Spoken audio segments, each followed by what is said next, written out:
Passing out the medicines. We've been on that rock star regimen, knowing that I'm heaven sent, higher than I ever been. I got a problem with. What's going on, guys? This Totally Blitzed podcast, the show about shots, smoke, and football.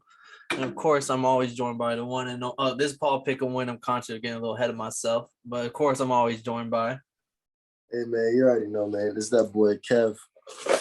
Fresh breath Savoy, you feel me? I've been fucking up my mints, man. Shout out that boy Paul. But motherfucking, you already know, man. This week 18, the recap, and bro, this shit was motherfucking wild, Paul. Hey, let me know what the fuck we started with this week, man. I want to start with the Chargers and Raiders because it's fresh in everybody's mind. But before I wanted that to be the first game we start with on Sunday because there's so much to talk about. But I want to start with Saturday because I feel like so much football happened on Sunday that everyone's already forgotten about the Saturday games, especially since one of them was the Cowboys is beating the brakes off the Eagles backups. Beat the shit out of them boys. What they dropping, 50 piece?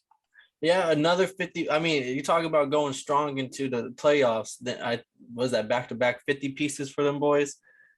Feeling pretty good.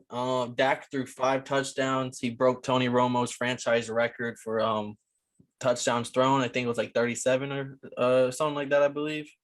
Not bad. And he did miss a game. Someone did point out he missed week 8, I believe, against the Vikings because of COVID. So, like, 16 games. Like, another play. I swear almost all these players, none of them have played 17 games this year. Like, adding the 17th game with COVID this year didn't mean the shit. You're still only playing 16. Or 15. But in the other game, the more exciting game was the Chiefs and Broncos. Broncos had it in the bag. They were up. They're up. They took the ball. There was 15 minutes left in the fourth quarter, being up by like 3. They take it all the way down to Kansas City's like 10 or 15. And then Melvin Gordon gets fucking destroyed, fumbles the ball. Kansas City scoop and score, 86-yard touchdown. They take the lead with only 3 minutes left. And like then the Broncos needing Drew Lock to do something. Like, never depend on Drew Lock. It never works out well. Facts. I don't think Drew Lock depends on Drew Lock. No, not at all. Funny thing is that so we ran a poll over the weekend, and it was, who would you rather have you starting quarterback? Jared Goff, the man who's making $20 million. Teddy Bridgewater, a man who's making, I think, like $12 million. He making a good chunk, making a good amount of money. And then Heineke, who's making like $1.50. And we ran it. I was closer than I thought. The winner was Teddy Bridgewater with 5 votes, and Goff and Heineke were 4 votes. So really, it was damn near a tie until somebody broke it at the end. Mm-hmm. You have anything to say about the Chiefs and the Broncos game before we jump onto the Sunday slate? No, I didn't watch this game because I was busy.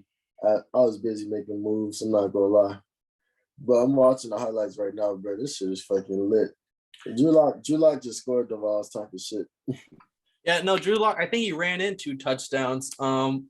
He also threw a little dime before Melvin Gordon took that 47-yard touchdown to the house. That was kind of like, damn, the Chiefs said they're gonna make a statement this game, and the Broncos right now look like they're the better team the way they're winning and their defense is playing. But before Melvin Gordon's like 50-yard touchdown, he did throw like a 35-yard dime to Tim Patrick, and then like I was like, oh shit, like, I'm sorry, Drew Lock, you've been running with the wheels today. You're throwing dimes. But then when all the pressure's on you with 4 minutes left, of course, the Broncos crumble. And Vic Fangio got the boot. He's going to be the first coach we bring up out of the mini coaches. And also the Dolphins, of course. I know someone might say something, but we'll get to that later.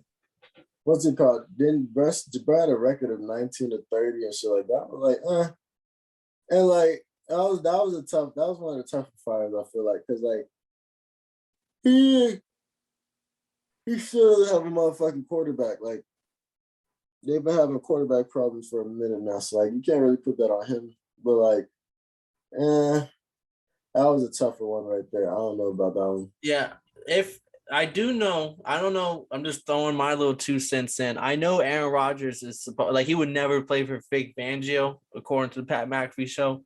So like maybe if this is them saying like, okay, we want Aaron, and then immediately afterwards they did have a head coach interview for the Packers offensive coordinator, who Aaron Rodgers is like best friends with.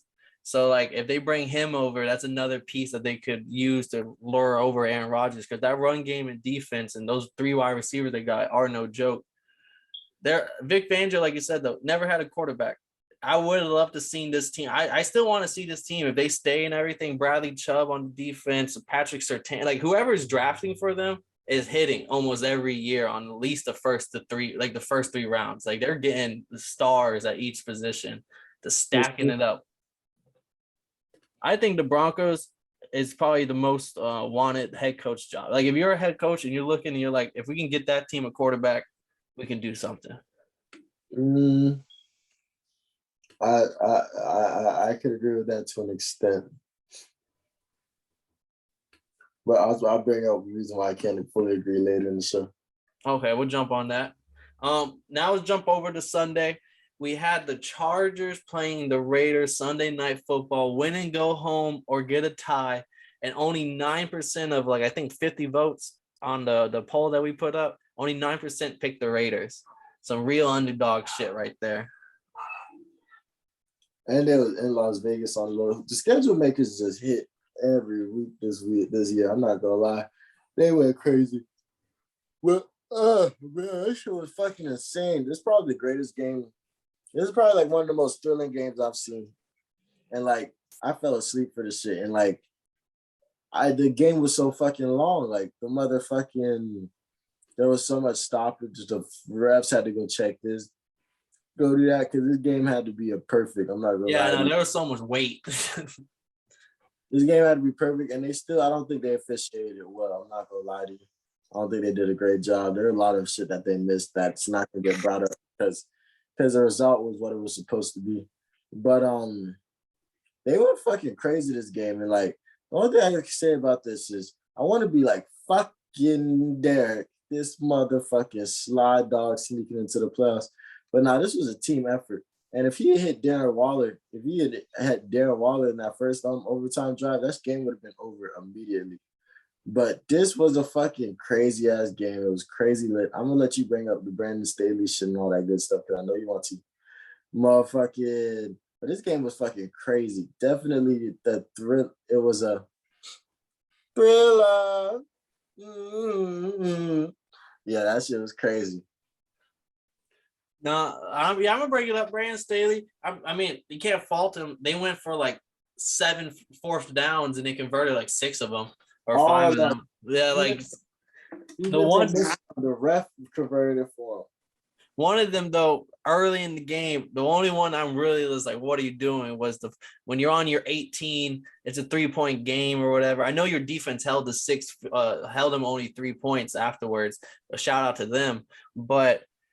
They're like Pat McAfee brought up a good point of like it's gonna be hard to, especially like your defense is sitting there looking at the coach like, bro, we just got off the field. Like what the like it's gonna be hard to like keep a defense happy whenever you might put him into some shitty situations. But man, Justin Herbert is a motherfucking dog. Like converting 2, like one of them was early, like a 4th and 21 they converted, and then the of course the game winning touchdown that was like 20 yards. And it was a 4th down also, but it didn't matter. There was like no time left when he threw the ball. This like that, like bro, like 5K yards in his second year. Like I don't care about 17 games. I don't give a fuck. Like 5K. Like there was only one other quarterback to put up 5K this year. And it was Tom Brady. Like enough said about that. And but Chargers, if they've been, I mean, if they can consistently do what they're doing this year. They bring in a run stopper. Maybe they try a little bit. Like they figure out the sweet spot of when to try 4th downs and when not to try 4th downs. And you just find out, like you feel it out. They're going to be a contender. But shout out Max Crosby on the Raiders side. I don't want to sound too much on the Chargers. Max Crosby going into the 4th quarter, he needed like 6 or 7 QB. I think 7 QB hurry. Or no, I think it was 6 QB hurries to take first. And he got like 7. and the fourth down alone. And it was just like watching him just basically like fucking, I mean, Justin Herbert put on a show, but watching Max Crosby get in his face almost every big play, every down, this game was fucking everything.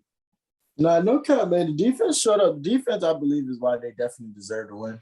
Definitely deserve to be in the playoffs. It's not like they just snuck in or something like that. Like, they consistently play. They consistently killed boys. And, like, this is the same team that got blown out twice by the fucking Chiefs, like, less than a month ago. Yeah, it was bad. But, like, this team came all the way back. So, shout out that boy, Rick Versace, and what they said, that gabagool. You know what I'm saying? The Paisano. Family. Know what I'm saying? But, like, I want to know, how do you feel about that timeout, though, by Brandon Staley? So, with the overtime timeout, if no one knows what you're referring to, the overtime timeout that basically changed, Derek Carr basically alluded to saying that he's going to, like, they changed the situation. I don't like it. I honestly, like, I don't think you call the time, because, like, even if you want to put out your best defense, I understand that, whatever, but, like, I don't think that was the real. I mean, he might say that's the real reason. Me personally, I have a different opinion. I'm not saying I'm right. I just don't think. I think he was trying to be a little sneaky with it. I think he was trying to be a little sly. Like, okay, worst case scenario, they don't get the first down, whatever, and like we get the ball back, and now we have 30 seconds to win the game, and like try some sly stuff, and then like of course, Raiders, they had the like maybe they were gonna kneel it out. I'm not too sure. I think they were. But even if they're not going to kneel it out, if you're calling a timeout, I just don't like it, because I felt like they're going to kneel it out. And if someone if that's what your assumption is, of course you're not going to like the timeout. If you're someone who believes that they are going to kick the field goal no matter what, try to win the game. Carlson is a Pro Bowler this year. Like, he's been balling. It's not like you have a kicker who's been missing a lot. He has the leg. Then of course it doesn't matter with the timeout or not. It didn't it was going to happen no matter what. So like no one really knows what was going on in the coaches' heads at that moment. Who knows? But I personally didn't like the timeout. I was also a person rooting for the tie. I thought that would have been kind of cool. That would have been kind of dope. You didn't want to see my dog Mike Tomlin, like my dog Mike Tomlin. No, it wasn't that.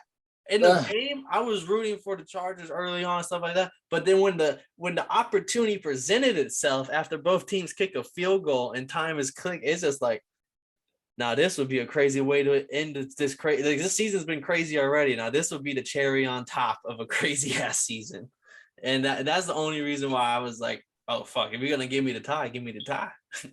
My dog, Mike Tyson. That's Mike Tyson. Mike Tyson, Tomlin. But I think I don't think they were going for a knee. I don't think, because they're in shotgun position. Nobody's gonna knee from the shotgun position.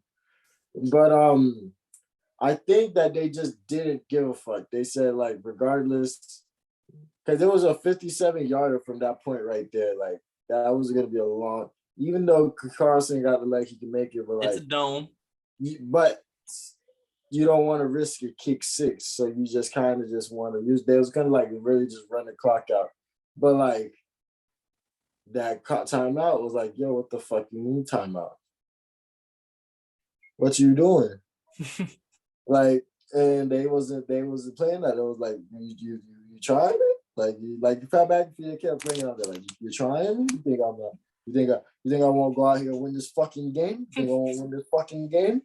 But like, nah, that was dead as I feel like. I feel like once he showed that because this was a chess match, and like he showed that he was scared. Like, he showed that, not scared, but he was just shook. He was flustered a lot. And Rick Bisaccia is just like, shit, man, I don't even know how the fuck we got it this far, but we're gonna keep fucking going. And like, I feel like that's what it came down to. Like, Rick Bisaccia showed a lot more composure down the lane, down the game, which you can do that when your team doesn't have to convert fucking 7 4th downs and shit. But I liked what the Raiders did right there. That timeout was retarded because the clock was going to keep going and you're winning regardless. That's why I think he did some sly shit. Because I'm like, why would you want to stop the clock in that moment? You want it to be over. If anything, you have no chance of winning unless you think you're getting a punt. And like, regardless if you had the wrong personnel out, you didn't bring the right one out either. Because regardless, you're gonna have to stop a run. You have to stop a run, and you let them boys set up from the motherfucking the single back position versus motherfucking in a shotgun, which would have been an inside zone most likely because they're not running that bitch to outside when they got they're trying to kick a field goal. They want that bitch to be in the middle as possible. So like, damn, I gotta start watching Aaron Rodgers Tuesdays. But yeah, so like the timeout was retarded, but I just think that Rick Versace just showed more composure and more of this. Yes, more of this on him. Yeah, and last thing I'll say, because I don't want to spend too much time on one game, is you're completely right. I think that timeout, if Rick Versace was chilling, okay, like, oh, maybe this game could be over. We both go to and in that timeout, it put everyone on red alert. Like, what is Brandon Staley thinking? What the fuck are the Chargers thinking over there? We can't risk it. Can't risk it. And then the other thing I was ending this off with is Chargers want to put out their best run stop personnel. What fucking run stop personnel, bro? They've landed up like 155 yards a game. Like, what the fuck? Like, it doesn't matter who you put out there. Fucking Brandon Staley could line up. Y'all not. It doesn't change the fact that like you don't have a run stop personnel. Stop lying to me. Stop lying to me. Come on, now, that's fake news. But next game. Now I guess we'll go from the top bottom because the top game is gonna be another one. I don't know how long we're gonna spend on it. It's the Dolphins beating the Patriots.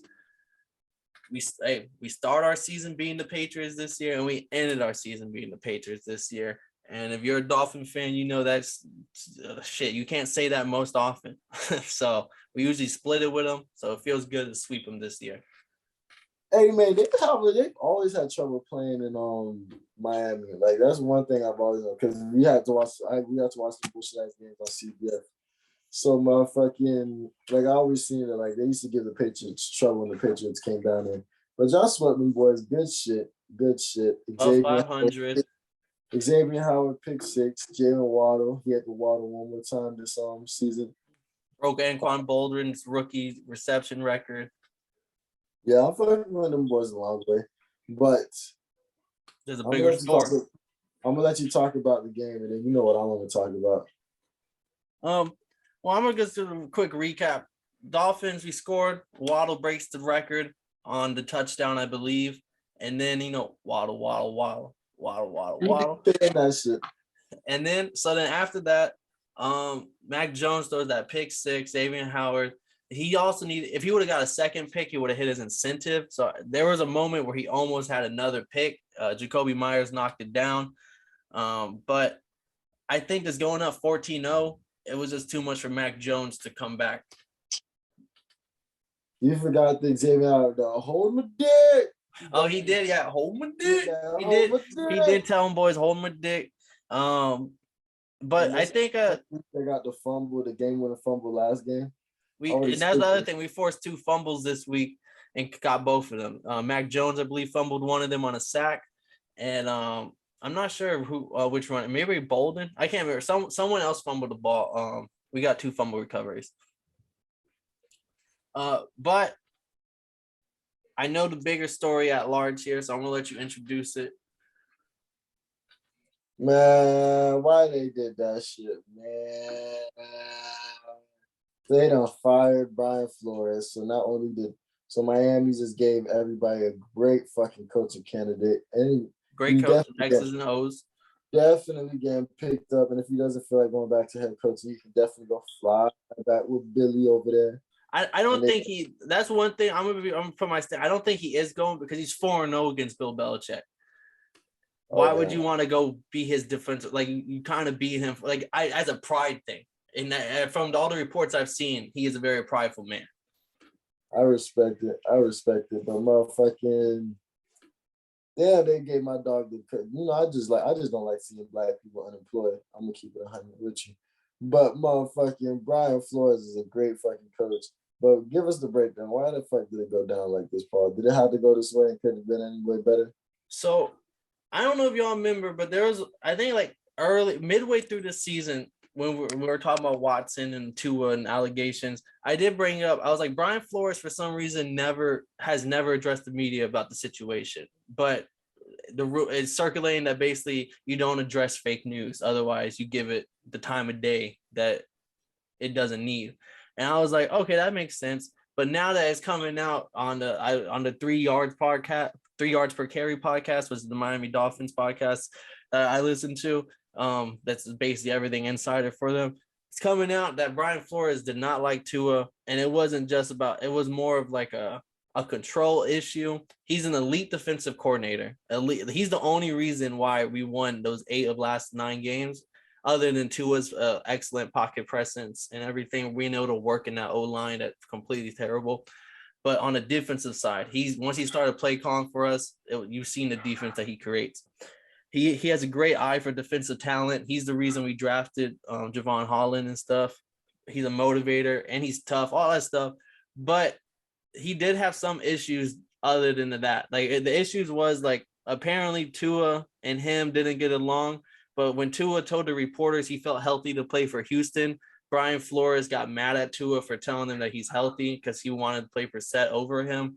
And he basically sat him as like a power move kind of thing, which like they were saying, like, that's not a thing you do with grown men. Like, this isn't college. You can't do power moves. Another thing was like he fired an assistant for something in the preseason that, like, I can't remember exactly what it was, some petty stuff, like a lot of things where you're like almost Urban Meyer like, oh, I don't like what you said, or I don't like what you did, bye. And can't be second guessed. And the other thing that I didn't like about him, his biggest flaw to me about him, outside of all that stuff that's coming out about him trying, like, he never believed in Tua and never backed him, and he's trying, and like all that stuff, is he has like 4 offensive line coaches in 2 years. Like he has not been able to help this offensive line at all. So that's a big thing. Right. Yeah. So, and the one thing is he hires his guys, people with zero, like he'll hire a linebacker coach to be a first-year D-line coach, and it's because it's his guy. That's his like he likes the guy or whatever. And then all of a sudden you realize this guy can't coach this position because he never has in his whole career. It's a different position.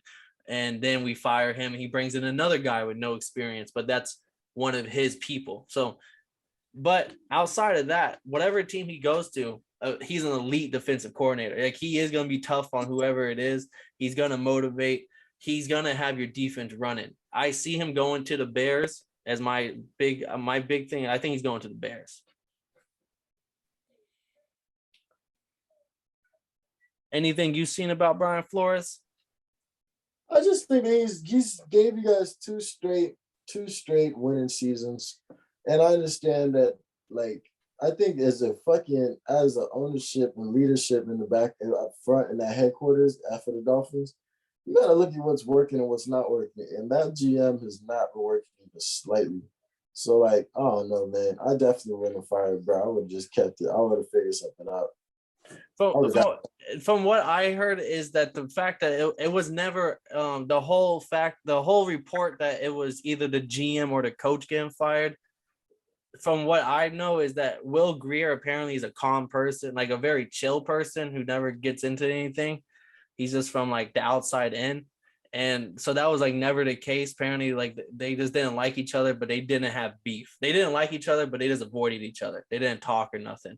And that's normal with GMs and coaches typically. Not typically, but it's okay to not like each other. So that wasn't the case. It was more of Brian Flores didn't get along with the GM, the quarterback you're trying to build around, and a lot of assistant coaches. Then that's when it was more of like, okay, it's either get rid of the GM, but I think it was just like we either keep him and let it be, or we just get rid of him because it's not meshing right now. I honestly, if I'm picking the next coach, I think it's gonna be Doug Peterson. He played with Marino back in the 80s on the Dolphins. He was our backup, and he runs an RPO offense, which is exactly what we run. Super Bowl, like I see him coming, like probably coming our way. Him or the Bills offensive coordinator, Brian DeBall, who was Tua's offensive coordinator at Alabama. Fuck it, man. Get Kirby Smart. Fuck it. But all right, we can't spend too much time on that game. I knew we were gonna spend a little bit of time on it. That's why I was like, we gotta start there. Next game, this game, honestly, I watched a little bit of it. I didn't care about it. It was the Browns versus the Bengals. Yeah, I had a feeling like I honestly like never. I saw a few snaps. It didn't matter though. Browns won 21-16. Case Keenum's better than Brandon Allen, I guess. Enough said about that. The Lions being the Packers with Aaron Rodgers and the starters playing the whole first half. Amon St. Brown continued to ball out. This defense destroying Jordan Love in the second half. 4 games in a row with a touchdown, Amon St. Brown. And he was actually playing his brother who plays for the Packers. Emmanuel. Yeah, and then you seen his dad in the stands with the. Talking about John? That's his daddy? Yeah, no, they're making a joke because his name is Amon St. Brown and his is like Emmanuel. Like it's like another and it's like his daddy's name is John. And like the other two have like these like more like more of a one of a kind name. That shit was funny. That's funny as fuck. Yeah, bro was out there with the Packers and the Lions jersey. I was like, oh, that was hard. I was like, that's some real dad shit right there. Like, that nigga's winning regardless. But hey, shout out my Lions for coming away and getting this dub, man. They ended the season strong. Fuck getting that first pick. Build a culture. Yeah, what you need a first pick for when you can actually get and beat your division rival, the Green Bay Packers, the future Super Bowl champion Green Bay Packers. And you know the Bears can't say that. Vikings can barely say that. They said that shit in the beginning of the season, but they won't say that shit again. And they won't repeat themselves at the table. The next game on the list, another ugly game. Washington is beating the brakes off the Giants. The biggest thing coming out of this was the Giants going for a QB sneak on 3rd and 9. And like Joe Judge getting fired, David Gettleman retiring. Hey, bro, they hit them boys with like, hey, man, you can retire or we can fire your ass. Regardless, you're not going to get this office next year. Nigga take the retirement so that way he can get his pension and shit. I respect it. Yeah, and the owner came out today. I don't know if you saw the reports. He said, yeah, every week I thought this was the worst football I've seen, and then another week would happen, and it would only get lower. And that's why I think Joe Judge lost his job. Was like they said they're probably gonna keep him, and then that last week, that 3rd and 9, that the whole world seen, the 3rd and 9 QB sneak seen across the world, and yeah, that you can't keep him after that. That's just funny. Actually, that play literally just popped up. It was a second and 4 minutes and 54 seconds left. Hey, Joe Judge was a special teams coordinator on the Patriots, so I know he's going for the QB sneak to set up his special teams. That's all he cares about is them special team boys. Hey man, they said Rick Bisaccia is a special team boys too. Like special team boys is different. I'm not gonna lie to you. I don't think they're gonna be I don't think they made themselves look too good this year though. So like I don't know if they're gonna keep running to special teams for a second. And next game on the list, we had the Vikings beating the Bears. It was kind of close early, but as the game went on, the Vikings just kept scoring. Kirk Cousins played the whole game? Yeah, he played the whole game. 250, 3 touchdowns, 66% like completion, I believe. Hey, man, Mike Zimmer said one more win, dog. Let me get one more dub. They said certain coaches knew they was going to get fired because they was taking pictures and saying, like, bye to the team, going back out to the fucking field after last the game. ride. Like so, yeah, bro, get that boy a dub real quick because Mike Zimmer got the boo. Yeah, and the defense balled. I mean, like some sports gambling podcast made a good point. Like if you know this is the last game for the coach, the way the team plays usually shows how they feel about the coach. If it's like a I don't care kind of game, it usually means they didn't give a fuck about the guy. But if it's a game where they're playing at full intent, like as hard as they can, it's because they fuck with the coach and like they're trying to at least show management or somebody like, hey, look, like this is our last shot. Like the defense got 7 sacks. Insane. Yeah, like they balled out. The defense tried as hard as they could to keep that boy around. Jefferson caught like a deep 40-yard touchdown, I believe, and so did Ish Smith Marquise or something like that. I can't remember his full. He had a 3-word name. and he caught another. He had 100 yards on 3 catches. Like he was stepping in, balling. No, I respect it. But then on the other side, Matt Nagy on the other side, this was also his last game. Both of them. He couldn't come up with the dub, man. Only one person could win. Hey, and Maggie, everyone kind of knew this was the writing on the wall. And like I said, I think the Bears are gonna go get that boy Brian Flores because they got the defense that can play, and Brian Flores would love to be right here. But offensively, their O-line hasn't been the best, and I just hope them the best if you're gonna hire Brian Flores because I just know my past with him with the O-line. It's been kind of bad. Same got out of jail, did the same thing. But nah, man. Darnell Mooney, 1K yards though. He put up 126 to get there. It's crazy how you can go from being coach of the year, like what, 2-3 years ago, to like unemployed.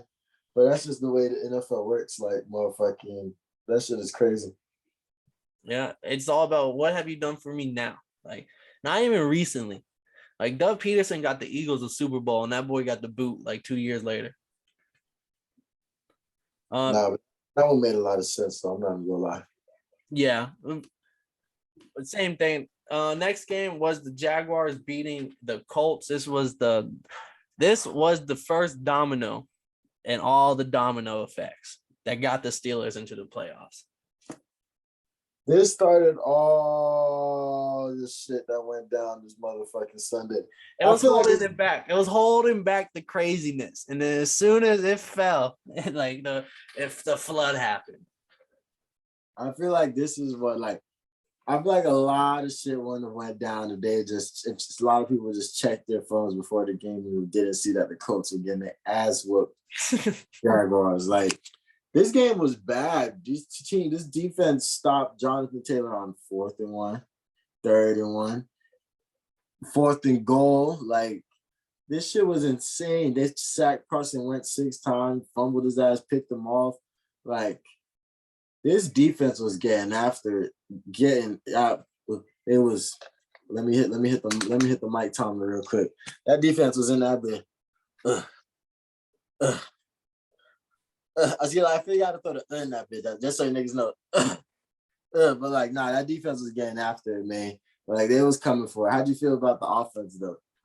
Offensively, man, this was Trevor Lawrence's first game where he looked like a first overall pick. This was the game where, like, if everyone was doubting him beforehand and like maybe you're looking to a different direction, come next season if you're the Jaguars, whoever, you see this game and you're like, hold on, we might keep him next year. Hold on, this boy got a little. He caught that one. It was like a 3rd down, and the hike is the snap is high. It goes up like 5 yards in the air. That shit was crazy. Flies down the field, throws the dart, touchdown, and like, I don't think Trevor Lawrence has had like a Sports Center moment his whole first 16 games. And in this 17 game, he had a Sports Center. Like, he showed like a wow. Like, if usually you show some flashes in your first year, even if you're like Zach Wilson 60-yard run, like, okay, there's a little you see a little flash that you might be able to build around and shit. That was that. I feel like this was his best offensive game, and this was Carson Wentz's either worst or second worst, depending on the Titans game where he threw those 2 pick sixes. Depending on how you want to evaluate which game was a little worse, but 4.4 QBR. He reminds me of kind of like if Josh Allen didn't have the wheels, because if Josh Allen couldn't run, and then like those 3rd downs where it's like 3rd and long, where you can, because you're okay to punt the ball. It's okay to punt the ball. It's not the worst thing in the world.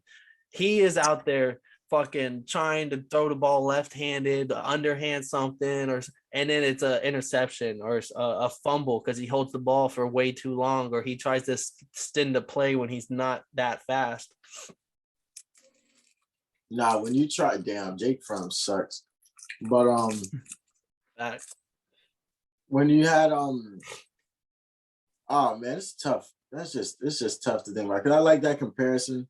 I love it, but it's just like this team just like they just wasn't supposed to lose, bro. Like, because they lost last week against Rick Versace, you know what I'm saying? Rick Versace and the Raiders, you know what I'm saying? But motherfucker.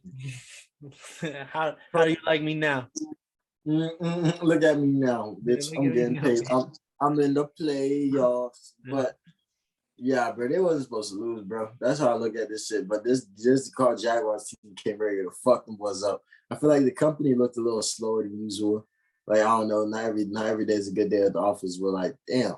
If this was not a divisional game, I think the Colts probably would have won. Like if it was like the Giants or the Washington football team, like another bottom tier team, kind of, I feel like they probably would have won. But since it was divisional and the Jaguars are like, hey, bro, what we got left is to fuck up their season. Like everyone's counting us out. There ain't nothing up. There ain't nothing else to do but to go up. And what's that? The Colts still not won a fucking game in Jacksonville since 2014. The like it continues. Stand on it too.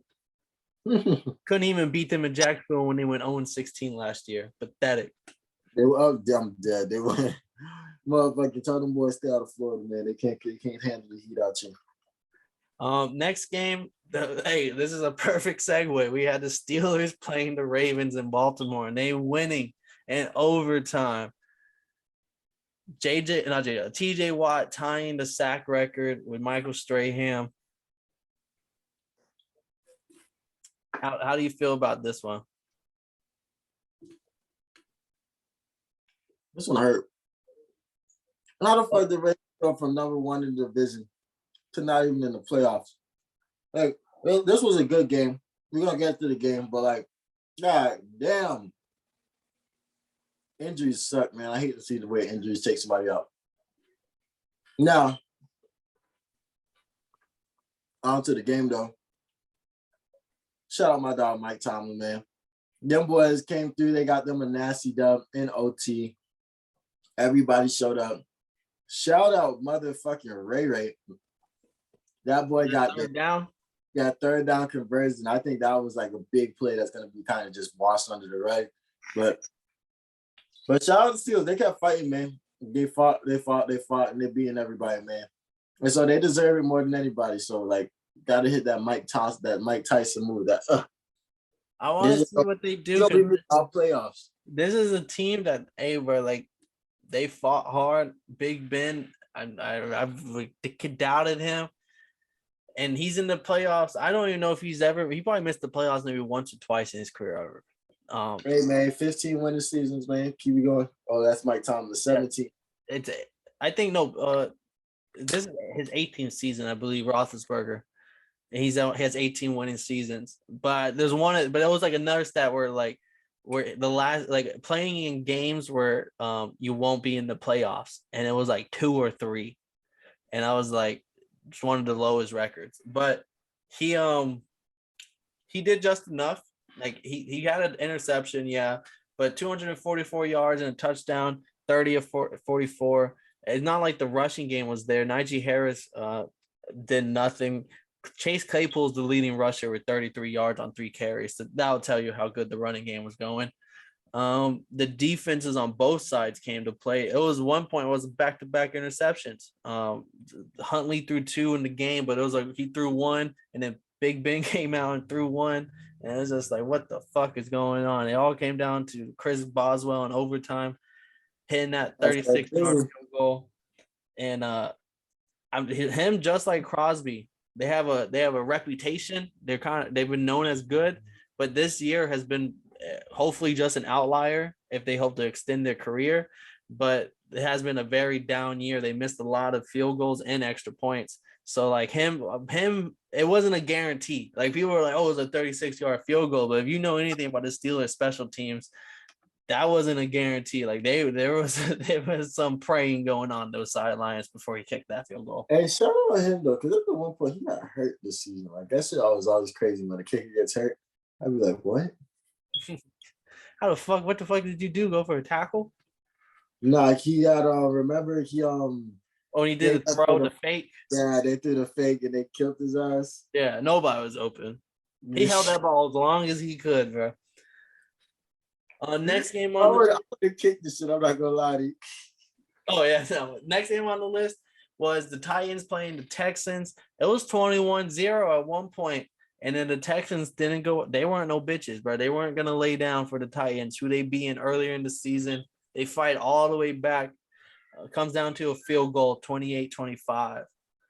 Davis Mills, I mean, like, I don't want to enjoy him, but he might be the steal of this draft if he gets it. Like, he does not look bad. Like, this is his like fourth or fifth 300-yard game, and he's only played like 12. Like, those are the flashes I like you want to see. Like, okay, this guy can he gets balls thrown, like he gets completions, he gets yards. His team isn't set up for him to have big games like that, but he still does. Yeah, it's not like they have a good run game. Like Rex Burke, it was David Johnson's old ass with Rex Burkhead, former Gator. I know you like him, but like 28 yards was the leading carrier. He put up 301 yards, 3 touchdowns, and he's just silently like I want to see how he develops because he was like the 4th round pick or something. Danny Amendola, though, he had himself a game, 113 yards and 2 touchdowns. He was the part of that third quarter comeback and fourth quarter comeback. I respect it, man. I respect it, but sheesh. The Titans get the first round bye with the win. Doesn't matter what the Chiefs did. Shout out to Vrabel. Another week for Derrick Henry in the sand chamber. Yeah, shout out to Vrabel. I think him and LaFleur, I think they're going to be battling. I'm not sure if Taylor's even in the drawing, but like I think he should at least get a vote or two. I know Frank Wright got to go though. Frank Wright was in there. Yeah, he got out of the voting. Next one on the list, I'm gonna let you take it off. We have the Saints beating the Falcons. Beating the fuck out the fucking Falcons. That shit was painful. I was watching that game and I was like, Taysom Hill, then Trevor Seaman, and then they were just getting their way with it. He got a one-handed interception. Did Taysom get hurt? Yeah. Yeah, no, he did get hurt. Yeah, I do. I remember I had tweeted something about that.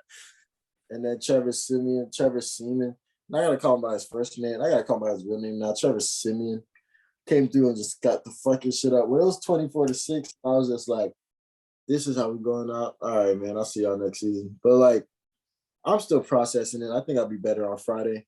But I still think we had a great season, but it was just like, what the fuck? Yeah, Dean Pease. Yeah, Dean Pease got fucked up on defensive wise, and just like we just looked bad. But like I think I shout out my boys, my Dirty Birds, because they came all the way back this season. Not as if they came back. They beat a lot of under sub 500 teams, only sub 500 teams, but like they showed that they just have a lot of fight in them. They just kept going this whole season. They didn't really give up. They didn't take upsets, and they didn't give up a lot of fourth quarter leads. So that's what I care about more because we got fucked up this game. So it was bad. See, a lot of people, I mean, to me, a lot of people want to diss whenever teams beat the teams that are below 500 and whatever. But to me, it's like a pride thing. It's like showing like we're not the same. Like, okay, I know we lost to the Chiefs or we lost to the Bills or the Bucks or something, like a team that's playoff destined, the Packers, but I'm not gonna lose to the Texans. I'm not gonna lose to the Panthers. I'm not gonna we're gonna beat y'all because we're not the same and we're not trash. Like we might not be the best team in the league, but we're gonna prove that we're a step above from these other teams that are definitely a tier below. I respect it. And then after watching I didn't know Patrick Peterson had a pick six. Nice. Oh, I forgot. He ended the game. Iced it with the pick six. Old ass. Yeah, that nigga old as fuck. I hate getting pick six. That boy took that shit all the way back. Like it was a punt. But the Colts versus the Jags also makes me respect those sub 500 teams because like upsets happen. The Bills versus the Jags, my Jaggies, like upsets happen. But like it's about just continue to stack up the wins and win the games you're supposed to and play as hard as you can in the games that can go either or. And like that's what we did. We lost a lot of the either ors and we only won one time at home this year. But like as long as we just start tweaking shit, we'll be Gucci. And on to the next season, as they say. But one game where the underdog didn't win was the Jets when they got their ass beat by Buffalo. And 27-10, Josh Allen once again just running the ball, throwing the ball. It was a little close early. It was one of those like 7-10 games and going into the second quarter. And then all of a sudden, like after halftime, one team keeps scoring and one team just don't no more. That's real. That's real as fuck. My biggest question is Robert Saleh. I think he's a solid coach. Even though it's a Jets coach, he's going to be the coach of the Senior Bowl for college. Same with is it Staley? I can't remember. There's another like 2 NFL coaches are the coaches of the Senior Bowl, and I'm not too sure, but the past couple of years they had this is how they do it, just so these certain coaches get kind of like almost like a head start into recruiting, like and like not recruiting, it's not college, but like interviewing and seeing kids' mindset, how they play up close, stuff like that. And he's one of them. Where do you see this Jets team? Because I mean the game wasn't too interesting, so I'm just gonna ask a question. Do you see Zach Wilson? I mean, 87 yards this game. Last week, 100 yards, but he did have that big run. I believe that 60. Like he had a few weeks of the running. We always talk Trevor Lawrence, but I don't think me and you have ever really sat down and talked Zach Wilson. How you feel? Like, is this a quarterback who you think you can build around? Yeah, just not in fucking New York.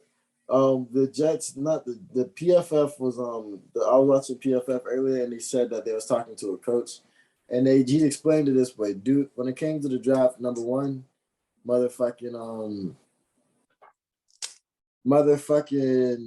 was like, dude, in Jacksonville, he's gonna be all right. He's gonna be Trevor straight. Lawrence. Yeah, Trevor Lawrence is the number one by like at 7th grade. So yeah, they was like, but they were talking about what they are now. He said, dude, in Jacksonville, he's gonna be straight. They're gonna build around him. They're gonna figure stuff out, and they already have a defense. But dude, in New York, we don't know about him because there's just the situation, and they just had a track record of not fixing these situations and just like praying that like insanity is doing the same thing over again, expecting a different result. So like that's how they look at them boys. Yeah, and they bring in LaFleur's brother, who was the 49ers coach for when they're running the ball a lot. And it's like, how do you develop and then Robert Saleh is a defensive coach. So it's like, how do you build around like your star quarterback, essentially you use a second pick on him. And with a defensive minded coach and a run heavy coordinator, like it's just like those are kind of like the iffy questions going into the season about that setup. It's interesting, man. But I like Robert Saleh. I think he's good. Too. I think he's a strong defensive minded person and a better situation. I wish he had waited a year because there's a lot of better jobs now than New York Jets right now.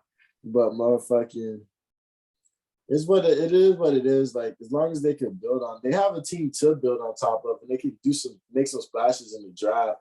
But like, I just don't think they just don't have a track record of finding ways to taking care of the draft capital and the draft investments. Yeah, and hey, I love Robert Saleh, bro. 2-0, beat him both times. Keep it up, my guy. Gift that keeps on giving, man. Next game, we are on our final 3. We had the Buccaneers beating the Panthers. We kind of knew this was happening. Matt Rule kept his job, though. I feel like that's the biggest story. That's some bullshit. I even tweeted when Vic Fangio was on the hot seat before the game. I tweeted, and they got a couple likes and everything, but I was just like, it was under like PFF thing, so people saw it, and it was just like, hey, Bert, if Matt Rule could keep his job, my boy Vic should keep his job. Like if y'all let Matt stay, y'all like Vic Fangio should at least stay. Like Brandon Staley is a underling. Like he learned from Vic Fangio. Like it's just like get that boy a quarterback. But like seeing him stay, is such a Panthers move. It's like not moving on from an injury-prone running back and still try to give him 400 touches a year. That's insanity right there. If you want to ask me, that's you don't learn from your mistakes. Just doing the same thing every year and be like, that's crazy that he got hurt again and we're not winning games without him. I had so much respect for them business-wise when I seen like that defense, the way they was eating. Now I just look like, what the fuck, bro? What's up, bro? But like, I understand not firing him, but like, if he starts off the season next year losing, they're gonna fire him in the middle of the season. It's like, damn, why don't we just find a new guy over the summer when there were so many good candidates? If he doesn't, I mean, he hasn't lost his job, but he's gonna have a Matt Nagy season next year. They're gonna be calling for his job by week 4 or maybe even week 1, depending on how the first week plays out. How if they do bad. It depends if they draft Ken Pickett or not. Let's see if he's on the board. Like there's a couple people like Steelers. They need a quarterback. The Falcons need a quarterback, even one that's gonna play behind Ryan for a year. I doubt they're going quarterback, but like we're getting Stetson Brown. We're seeing the end of eras right now, and we're gonna see a lot of people needing that next guy, even if he's not gonna play. Like Aaron Rodgers is back at the Brett Favre for a few years. Like you might see something like that happen. I wouldn't be shocked personally. No, I also noticed that because this is the end of eras. Because Matt Ryan probably thinks he can play 5 more years in his head. But the 2011, like Julio Jones caught his first touchdown this week. Yeah, no, I was gonna bring it up. I was like, we're already kind of transitioning. I was like, should I bring it up? And it ain't really worth it. It's just a touchdown. But yeah, he did. JJ Watt's considered a veteran. Cam Newton's considered a veteran. That's all. JJ Watt's coming back. JJ Watt's coming back for the play. He just got off it. They've been tweeting that he's coming back. I don't know if you saw that. Oh, he's coming through. Let's jump into that game then. We had the Cardinals losing to the Seahawks. If this is Russ's last season there. But don't forget. On a high note, mic drop. But don't forget the Falcons, man. We getting Stetson Brown. You feel me? You know what I'm saying? But we're gonna talk about that on our next episode. My nigga Stetson Brown. You're gonna end up with Jake Fromm, bro. Third round. Jake Fromm sitting there. You seen what he did? You seen what he did to Alabama? That 84 yards was deadly, bro. I give it to you, my man. But yeah, the Cardinals. Hey, Rashad Penny broke for like a 70-yarder or some shit. Like Russ played a good game. Like me and you, I don't know if you were saying. I was saying it mostly. I'll admit, I was just like, we haven't seen anything since the finger injury in the last 2 weeks. Though he gave me my money's worth. He showed me why he's Mr. Unlimited. Mr. Unlimited. That shit kills me. But hey, man, shout out them boys. I didn't watch this game, but I just like how the narrative changed from Russ saying he's ready to go to like, I love Seattle. I love to stay in blah, blah, blah. Hey, bro, he saw that fucking Giants O-line over there, and he was just like, yeah, I don't know if it's any better than this one. I ain't going nowhere, bro. But yeah, Tyler Lockett caught a couple of touchdowns. Freddie Swain, former Gator, someone let me know. How does he be so open every time? That was my question. How does this man always get so open? Like every touchdown this year, I feel like he's just been wide open. Like I don't know if he probably only has 5 or 4, but every one of them, he's just he be all the way behind the safeties and all. Like bro teleporter, bro didn't run about. I'm happy to see. Rashad Penny, 190 yards and a touchdown. Yeah, that was he put it, but a couple weeks back to back. He was a first-round pick back in 2018, same draft, I believe, as Chris Carson. They had to pay that boy. Chris Carson's ass preseason that year balled out. Rashad Penny got an ankle injury, didn't play in preseason, and they kind of made him the number 2, even though they used a first-round pick on him. So he got talent. So now that he's getting the time and everything, Chris Carson's out, he's looking like the part. If he keeps balling, they're gonna have to pay his ass. Next game on the list and the final game for the recap is the 49ers beating the Rams, going Shanahan 6-0 against McVay, forcing the Rams to go to the 4 seed, forcing the Saints out of the playoffs, in overtime by a field goal. This was a game. This was a good game. I see why. I understand why you probably weren't watching the Seahawks Cardinals game, because you probably were all eyes on this game right here. Definitely wasn't watching the fucking Falcons and Saints. But this was a game right there. Matt, how do you feel about Matthew Stafford in this game? I mean, I know he doesn't have Robert Woods. I know you have Cooper Kupp, and I can see almost sometimes being like the game plan's being forced to Cooper Kupp when it's like a wide receiver screen or a 1 yard pass. And then like stuff like that where you're trying to get the ball to your elite guy, he'll get the yards after the catch. But outside of him and Higbee and him have a good connection. I'll say the tight end, but he's trying to force things to Odell, like that deep throw. I felt like it wasn't what you needed in the moment, but like I don't know if like he told Odell like, "Hey, this is coming to you." Like you're trying to lean on Odell because that's Odell Beckham, and then you end up throwing into like a safety coming over the top to the interception, double coverage. Like it's not. They're not coherent. They don't look like everyone is together. Like also, Sony Michel had 21 carries for only 43 yards. So you were kind of leaning on Matthew Stafford when your running back's only getting 2 yards per carry. And 2 interceptions, that's okay for the regular season. But if he throws a pick 6 or 2 interceptions into the playoffs, he's gonna end up looking like Carson Wentz on this week. Mm-hmm. What kills me is that they were up 17. I had to check. They were up 17-0 in this game. And let them boys come all the way back before the fourth quarter even started, tie that bitch up. And then now it's a ball game, and you're going back and forth, back and forth. And I feel like this defense played well. They forced 2 interceptions on Jimmy G. Like they evened it out. Like oh, we got 2 interceptions from our quarterback, but we grabbed 2 from Jimmy G, and it didn't work. Yeah, I just feel like they had the ball for a really long time. They got the ball for 36 minutes versus to the Titans 31 minutes. To the Rams 31 minutes. But like, oh my gosh, like you said, man, they bring this energy into the playoffs. The boys finna get bounced, kid. Yeah, and the running game too. Like Sony Michel had those couple 100-yard games a few weeks ago, and everyone was rating like he's gonna be the number 1 back and everything. But 21 carries for 43 yards. Like that means you were attempting to establish the run game probably in the third quarter, in the fourth quarter. Like it wasn't like you just went away from it. You had 21 carries. They were giving you the ball throughout the whole game for 43 yards. Like I can understand why Matthew Stafford might have 2 picks. If your running back's not giving you nothing, you might need to throw. It might be a long third down, stuff like that. But also 2 picks ain't gonna win you a football game in the playoffs. No, that's Aaron Rodgers. Damn.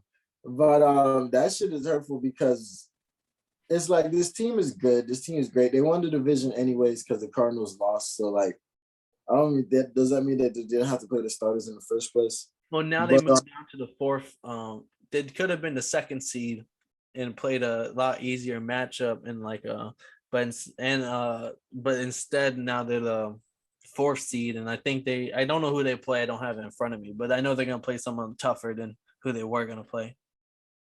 Fuck it. But it's just like this team is really fucking good, really talented. There's a lot of great names on both sides of the ball, and they've gone to it. I don't know what's gonna come down when it comes time to pay everybody, but this is a win now team, and they just gotta figure it out. They have a good young coach, and we've been saying this for like 2-3 years now, and like they can get explosive when they need to get explosive. But if this team doesn't tighten up and just start dropping 30s or 40 bombs on people and just putting their foot down and winning the games, I don't know, kid. They really might seem to get bounced, and it's going to be upsetting because this is a really, really good team. Yeah, and on top of that, if y'all don't play like how y'all did when y'all played the Bucks, when y'all played them in like week 4, y'all getting bounced. One thing before we move on, though, because I forgot to bring this up, was back to the Packers and Lions game. When they brought Jordan Love in, he had 2 back-to-back fumbles on that first drive. He recovered the first one. The second one they lost. Then he throws 2 interceptions, I believe, also, 2 interceptions, which brings them back into the game, and the Lions basically sealing the game.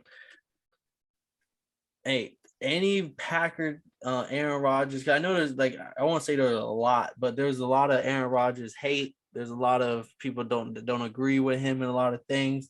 They let outside issues affect how they view him on a football field. But after watching Jordan Love, and I'm not downing him by any means. Hey, I want everyone to eat, everyone to succeed. But your first priority has to be bringing back Aaron Rodgers. Like, well, fuck all the issues y'all was having prior. Dead motherfucking ass.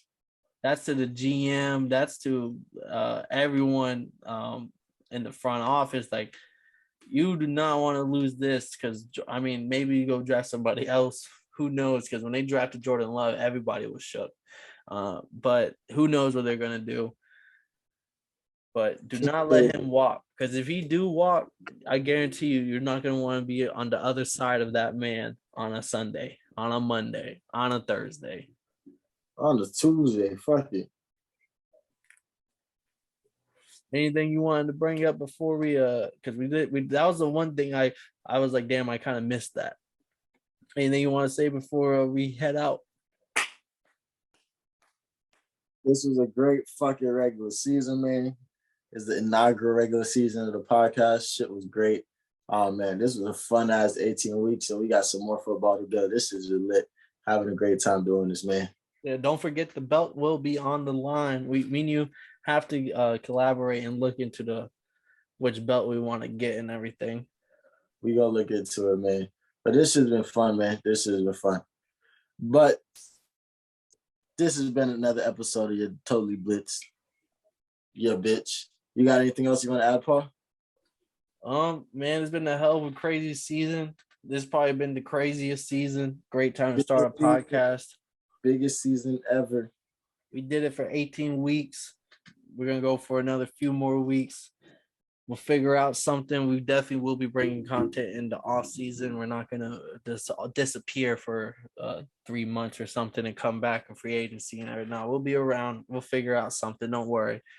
But man, what a ride. Not just the podcast, but to be able to watch it all, because this year has been crazy. Be able to watch a Sunday night, the final game, where it mattered, where it fucking like, and everything is on the line for these teams, and another team at home watching the Steelers in the locker room dancing and shit like that. I know them boys are stressing. They said, "Hey, I didn't feel bad about dozing off because like I looked at the Bleacher Report. Mike Tomlin dipped too. He was like, bro, this shit, it'd be better if I didn't watch this. Let me go to sleep." Yeah, no, hey, I'm a superstitious person. Sometimes, especially with my money on the line, I'll be like, bro, I'm watching it. It's because they're losing because I'm watching it. Let me turn the channel. I come back. Oh shit, we winning? We winning? Oh shit! Like, let me find out what happened. Oh yeah. Break it down for them, boys. This has been an episode. Hey man, this has been another episode of the Totally Blitz podcast, man. You already know what we got: shot, smoke, drink, and fuck anything else you heard, because this is what you're hearing. But motherfucking, this has been another episode. If this has been a journey, if you've been watching us, been tuned in, been peeping us, hey, we fuck with you, man. We fuck with you the long way. We gotta let you know, but just know I'm gonna tell you, we fuck with you, dog. You's a real one. But this has been another episode of Totally Blitzy, bitch. And this is a wrap, man, for the 2021 to the 2021-2022 regular season. You bitch. Problem with being problematic. Get the light beam on me ready for electrostatic. Don't you step into this box